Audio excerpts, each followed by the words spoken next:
Definition of employed and unemployment. Employed means engaged under contract of service or apprenticeship or in employment in respect of which contributions are payable under regulations made under Section 77. Next one is unemployment. Unemployment means people who are working age and are able and willing to work experience unemployment when they cannot find suitable employment. The number of persons in the workforce who wish to work but are unable to find employment is known as unemployment. The concept of unemployment was total population aged 15 and above which is economically active and economically inactive, and it's possible to be employed voluntarily or not. The next part is rates of unemployment. The unemployment rate is where the proportion of the unemployed people then divided by the total of labor force. It will measure the percentage of unemployed population in the labor force. In the October of 2021, the rate of unemployment dropped down to the lowest rate since April 2020, which the record is 4.3%.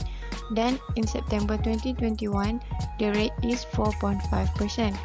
The number of unemployed people keep on decreasing month by month for 3.4%, which equal to decrease by 24.7 thousand of people and recording of 705,000 unemployed persons. 83.6% of total number of unemployed people during the month were those who were actively unemployed or those who are available for work and were actively seeking jobs. This group saw a 3.5% drop or 21.4 thousand less people to 589.5 thousand people. 20. This is when they are willing and unable to work but unable to find suitable jobs at certain level wage rate. There are several categories of unemployment, which is frictional unemployment. The supply of graduated students increased while the demand of graduated students is decreased. This will make the students compete among each other to fit in the company's demand. Next is structural unemployment. Most of the company are demand with the employee to have more skills in the job that they are applied. It is hard for the old workers since they have limited skills while the younger workers willing to upgrade their skills. After that will be seasonal unemployment, arise due to various changes in industrial or country inability to work, such as fishermen that cannot fishing during monsoon season. This will lead to not generate income unless they have a multiple skill to overcome the changes. Next will be cyclical unemployment, occur when there are downsizing in the business cycle.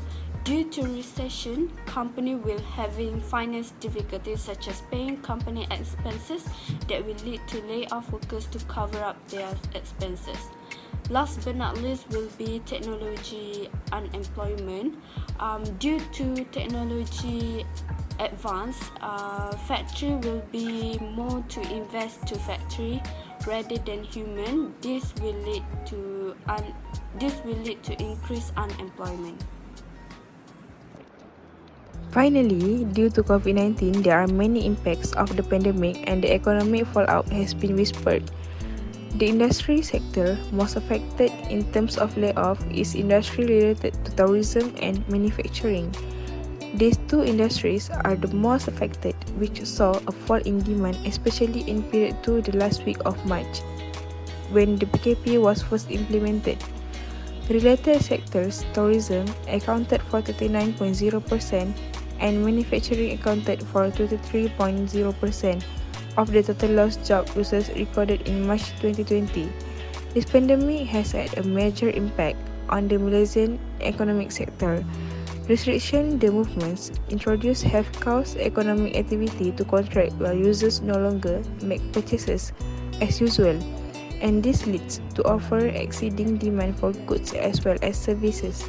Because of this, a lot of small and medium enterprise close or fall bankrupt due to losses incurred by them.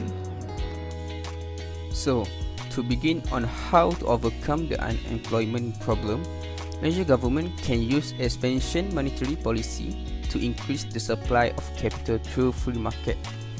The reduction in unemployment would increase in consumption, production and overall efficiency. This way will assist Malaysians who are unemployed during MCO. Next, Malaysia government may lowering the reserve ratio requirement by increasing the capital supply. The central banks will offer the lower loans when the reserve ratio falls. This will make people who have lost their jobs during MCO can start a small business to supplement their income. Other than that, central bank can lowering the bank rate, which is the cost of borrowing money on loans. A decreasing in the bank rate allowing business to increase investment by hiring more people.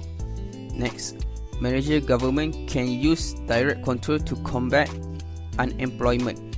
The goals of giving training and technical education is to help long-term jobless people obtain new skills so they may find work in the service industries. This will take at least a few to minimize unemployment during COVID-19 crisis. Furthermore, Malaysia government can concentrating manufacturing, production and service that support Malaysia economic growth.